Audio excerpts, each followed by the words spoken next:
সিলেটে বেড়াতে গিয়ে ইন্ডিয়ান বাজার থেকে দুইটা জিনিস কিনে কি হলো সেটা থাকছে আজকের ভিডিওতে, তাই স্কিপ করবেন না। আর আপনি সিলেটে বেড়াতে যাবেন আর ভাবছেন বর্ডার যেহেতু রয়েছে সেহেতু ইন্ডিয়ান বাজার থেকে অনেক কিছু কিনবেন, সেই জন্য ভিডিও 100 টাকা কেজি, সেখানে 400 টাকায় আমি 1 কেজি জিরা পেয়ে গেলাম। তো বাসায় এনে দেখার পরে দেখি যে সাবানটি কিনেছি এটা একটি বল সাবান, মানে এটা দিয়ে কাপড় চোপড় ধোয়া যাবে, এছাড়া আর কিছুই করা যাবে না।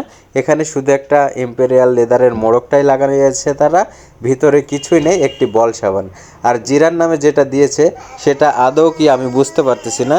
তবে বাড়িতে যখন দেখালাম তারা বলতেছিল যে যে ডাল মশলার মধ্যে যেই জাওন বা কি জানি বলে থাকে এ ধরনের জিনিস, এটা মানে এটা কোনো জিরা না বা জংলি কোনো কিছু হবে, যেটা আপনি কোনোভাবেই খেতে পারবেন না। সাবানটা যদিও আপনি কাপড় চোপড় ধুতে পারবেন, কিন্তু এই যে জিরা নামে যে জিনিসটি কেনা রয়েছে এটা কোনোভাবে